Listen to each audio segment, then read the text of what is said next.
प्रदेश विशेषमा आज हामीसँग हुनेछन् प्रदेश 2 मा सडक दुर्घटनाको भयावह तथ्याङ्क 3 महिनामा 150ले गुमाए ज्यान। जमिन बाँझो नराख्ने कर्णाली प्रदेशको नीतिले पाएन सार्थकता, सिँचाइ नहुँदा खेतीयोग्य जमिन बाँझै। सामुदायिक विद्यालयमा पाठ्य सामग्री किन्न पठाइएको रकम दुरुपयोग, मर्मत सम्भार, ज्याला र मसलन्दमा खर्च। र परम्परागत संरचना नै मासेर गाउँ गाउँमा भौतिक विकासको लहर, न मौलिकता जोगियो न बन्यो सहर। नमस्कार, म अनिता शाह। यी थिए प्रदेश विशेषका लागि आजको सामग्री। हेर्दै गर्नुहोस् प्रदेश विशेष, समाचार समीक्षा र सन्देश।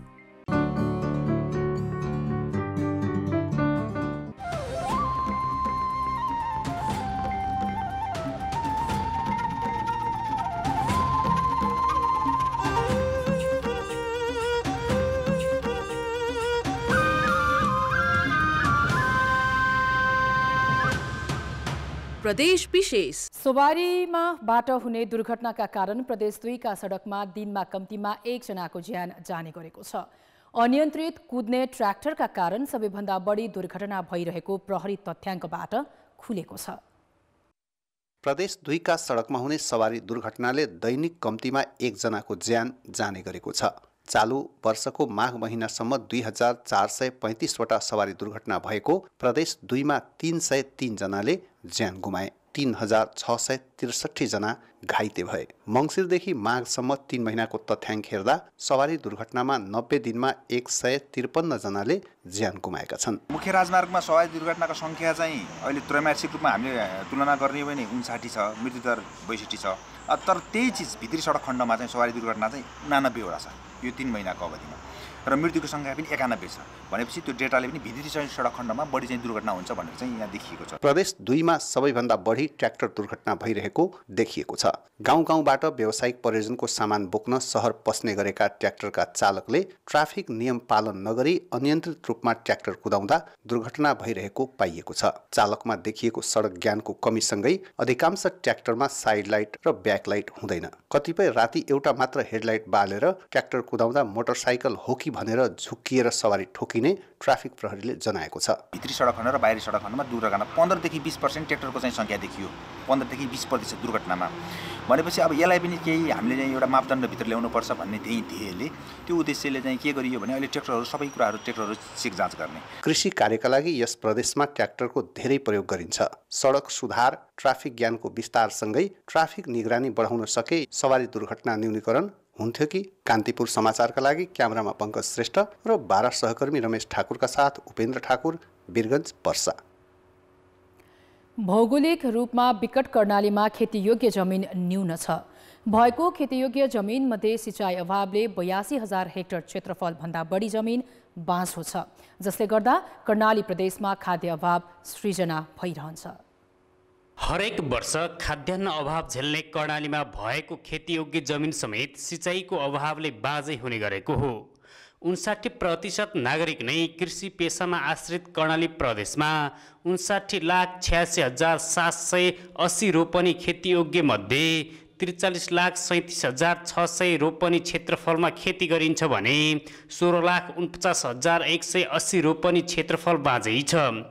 खेती गरिएको क्षेत्रफल मध्ये पनि 13,66,700 रोपनी क्षेत्रफलमा मात्रै सिँचाइ पुगेको छ। सिँचाइ सुविधा पुगेको क्षेत्रफल मध्ये पनि 76,660 रोपनीमा मात्रै वर्षभरि सिँचाइ हुने गरेको छ। बाँकी 60,640 रोपनी क्षेत्रफलमा भने आंशिक रूपमा सिँचाइ हुन्छ।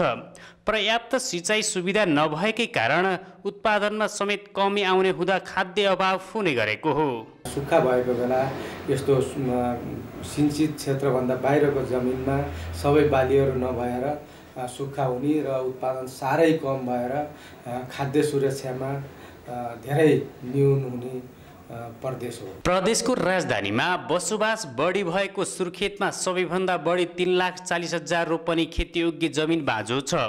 सल्यानमा 1,20,000, रुकुम पश्चिममा 2 लाख, दैलेख र जाजरकोटमा 1,20,000, 1,20,000, जुम्लामा 2,80,000, कालीकोटमा 1,80,000, हुम्लामा 60,000 रोपनी र मुगुमा 18,000 रोपनी जमिन बाँझो छ। खेतीयोग्य जमिनमा उत्पादनका लागि आकाशी पानीको भर पर्नुपर्ने बाध्यताकै कारण कर्णाली प्रदेश खाद्य असुरक्षाको घेराभित्र छ।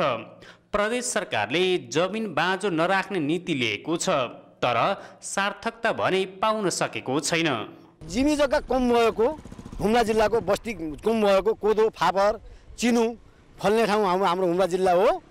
त्यसमा पनि कम भएको, त्यसमा कम जिमी जग्गा भएकोमा पनि हामी एकदम उत्पादन कम, सिँचाइको कम, सिँचाइले हामी कम भएको कारणले पनि हामी यो म आग्रह गर्न चाहन्छु कृषि मन्त्रालयलाई, म एकदम कम भएको कारणले हामीलाई सिँचाइको आवश्यक। वर्षेनी 34,800 मेट्रिक टन खाद्यान्न अभाव हुने कर्णालीमा आयातित खाद्यान्नकै भर पर्नुपर्ने बाध्यता छ। उच्च पहाडी तथा हिमाली क्षेत्र भएको सबै ठाउँमा सिँचाइ सुविधा पुर्याउन नसकिएला, तर कर्णाली र भेरी जस्ता ठुला नदी भएको क्षेत्रमा थोपा सिँचाइ र लिफ्ट प्रविधि मार्फत सिँचाइ सुविधा पुर्याउनेतर्फ ध्यान दिन आवश्यक छ। कान्तिपुर समाचारका लागि क्यामेरामा नवीन साईका साथ कमल पन्त र पूर्ण बहादुर खड्का, वीरेन्द्रनगर, सुर्खेत। प्रदेश विशेष प्रेजेन्टेड बाय एशियन पेन्ट्स। ब्रेकपछि प्रदेश विशेषमा स्वागत छ। पढ्ने बानीको विकास गरी विद्यार्थीको सिकाइ स्तर सुधार्न सबै सामुदायिक विद्यालयमा बुक कर्नर अनिवार्य व्यवस्था गरिएको छ। बुक कर्नर स्थापना गरी सिकाइ सामग्री व्यवस्थापन गर्न सरकारले वर्षेनी विद्यालयहरूमा पैसा पठाउँछ, तर पठन सिप विकासका लागि पठाइने अनुदान रकम धनकुटा र मोरङका विद्यालयहरूले अन्यत्रै खर्च गरिरहेका छन्। धनकुटाको भाषा माध्यमिक विद्यालयमा 316 जना विद्यार्थी छन्। यो विद्यालयमा बुक कर्नर व्यवस्थापनका लागि सरकारले वर्षेनी न्यूनतम 62,000 रुपियाँ अनुदान पठाइरहेको छ। यो पैसाले 1 देखि 10 सम्मका हरेक कक्षामा बुक कर्नर बनाएर पाठ्यक्रम बाहेकका सन्दर्भ र सिकाइ सामग्री थप्दै जानुपर्ने हो। केही साना कक्षामा वाल चार्ट राखिए पनि अरू कक्षामा बुक कर्नरका लागि काम भएको छैन। विराटनगरमा रहेको आदर्श माध्यमिक विद्यालय मोरङ जिल्लाकै उत्कृष्ट सामुदायिक विद्यालयमा गनिन्छ। 2826 जना विद्यार्थी अध्ययन गर्ने यो विद्यालयमा बुक कर्नरका लागि वर्षेनी करिब 6 लाख रुपियाँ आउँछ, तर बुक कर्नरका लागि सबै कक्षामा दराजसम्म राखिएको छैन। राखिएका दराजमा एउटै पुस्तक भेटिँदैन। पोखरिया माविले पनि बुक कर्नर बनाएर पुस्तक राखेको छैन। बुक कर्नरका लागि वर्षेनी आउने पैसा के काममा खर्च भइरहेको छ त? विद्यालय सञ्चालन गर्नको लागि आर्थिक अभाव हुन्छ। जस्तै मसलन्दा खर्चको लागि हामीले धान्न मुस्किल हुन्छ र केही पर्सेन्ट हामीले त्यसलाई बचत गरेर बुक कर्नरको शीर्षकमा हामीले खर्च गर्ने गरेका छौँ। यो वर्षको बुक कर्नरको रकमबाट सायद मलाई लाग्छ पाठ्यपुस्तकहरू अथवा स्रोत सामग्रीहरू सङ्कलन गरेर अनि त्यहाँ राख्ने व्यवस्था चाहिँ विद्यालयले गरिरहेको छ। नमुनाका रूपमा हेरिएका धनकुटा र मोरङका यी विद्यालयमा जस्तै देशभरका सामुदायिक विद्यालयमा विद्यार्थी सङ्ख्याका आधारमा तहगत रूपमा सरकारले बुक कर्नरका लागि रकम पठाउँदै आएको छ। शिक्षा तथा मानव स्रोत विकास केन्द्रले 1 देखि कक्षा 5 सम्मका लागि प्रति विद्यार्थी 150 र कक्षा 6 देखि 10 सम्मका लागि 200 रुपियाँ उपलब्ध गराउँछ। तर विद्यार्थीको पठन सिप सुधार गर्न पठाइएको अनुदान रकम विद्यालयहरूले मर्मत सम्भार, विद्यालय कर्मचारीको ज्याला र मसलन्दमा खर्च गरिरहेका छन्। विद्यालयमा बुक कर्नरकै लागि भनेर र कक्षा कोठामै बुक कर्नर स्थापना गरेको चाहिँ कमै पाइन्छ। केही स्कुलहरूले गर्नुभएको छ, तर धेरै स्कुलहरूले चाहिँ बुक कर्नरको व्यवस्था भनेर कक्षा कोठामै नगरे पनि विद्यालयमा पाठ्यपुस्तकको व्यवस्थापन, कक्षागत रूपमा चाहिने सामग्रीको व्यवस्थापन चाहिँ गर्नुभएको छ। सम्बन्धित कक्षाको पाठ्यक्रम, पाठ्यपुस्तक र सन्दर्भ सामग्री व्यवस्थित गर्न 1 दशक अघि नै यो कार्यक्रम कार्यान्वयनमा आएको हो। समयको हिसाबले हेर्ने हो भने वर्षेनी थपिने सिकाइ सामग्रीले कक्षा कोठाका दराज भरिभराउ हुनुपर्ने हो, तर वास्तविकता त्यस्तो छैन। पठन सिप विकासका लागि विद्यार्थीको टाउको गनेर वर्षेनी पैसा आउँछ भन्ने जानकारी अभिभावकलाई छैन। नियामक निकायले यसबारे खोजी र चासो देखाएका छैनन्। कान्तिपुर समाचारका लागि विराटनगरबाट सुशीला पाठकका साथमा विनोद घिमिरे, धनकुटा। प्रदेश विशेष प्रेजेन्टेड बाय एशियन पेन्ट्स। ब्रेकपछि प्रदेश विशेषमा पुनः स्वागत छ। संघीयतापछि विकेन्द्रीकृत राज्य संरचनामा सबैतिर विकासको उज्यालो पुर्याउने सरकारी योजना अनुसार यति बेला गाउँ गाउँमा भौतिक विकासले गति लिएको छ। तर दुःखको कुरा विकासका नाममा भइरहेका गतिविधिले न गाउँ गाउँ जस्ता रहे न ती ठाउँ सहर नै भए। यो दृश्य रुकुम पश्चिमको 8 बिस्कोट नगरपालिकामा पर्ने राडी बजारको हो। राडीको फाँट बजार बन्न थालेपछि यहाँ धान, गहुँ, आलु जस्ता बाली उत्पादन हुन छोडिसक्यो।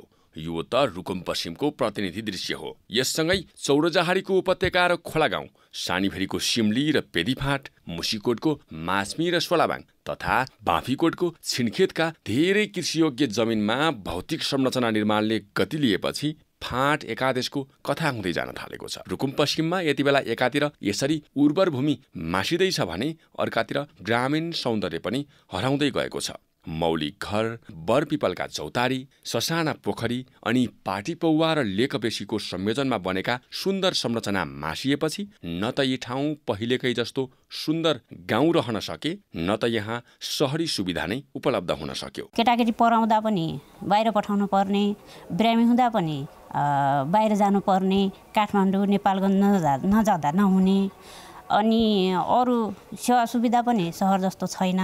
देख्दा अब भवनहरू यताउता हाल्दा सहर जस्तो छ। चौरजहारीलाई नयाँ सहर बनाउन 8 वर्ष अघि थालिएको योजनाले अपेक्षित गति लिन सकेको छैन। यसबाहेक जिल्ला सदरमुकाम मुसिकोट क्षेत्रका साथै राडी जस्ता ठाउँहरूमा अव्यवस्थित संरचना त बने, तर सहर बन्न सकेनन्। गाउँलाई गाउँकै रूपमा रहन दिने र बजारलाई सहरका रूपमा योजनाबद्ध विकास गरेर जनजीवनलाई सहज बनाउन सरकारसँग कुनै योजना नै छैन। त्यसैले गाउँ मासेर जताततै कङ्क्रिटका अव्यवस्थित संरचना बनाउनुलाई नै यहाँ सहरी विकासका रूपमा बुझ्ने गरिएको छ। बस्ती विकास सहरी योजना भवन निर्माण सम्बन्धी मापदण्ड 2072लाई स्थानीय तहहरूले पूर्ण रूपमा पालना गरेमा बस्ती विकास व्यवस्थित हुने देखिन्छ।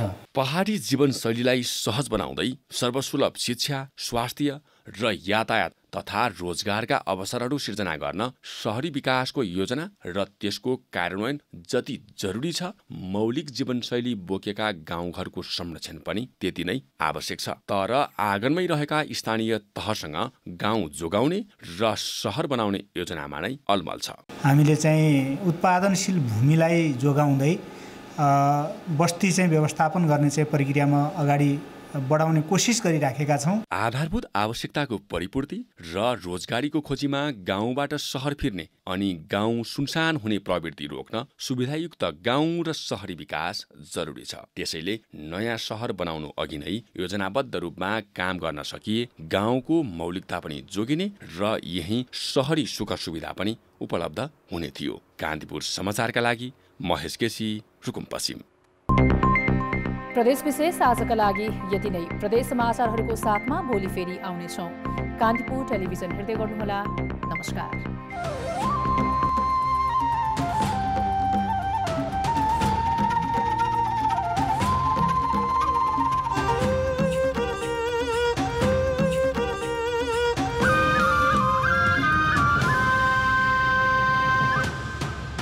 प्रदेश विशेष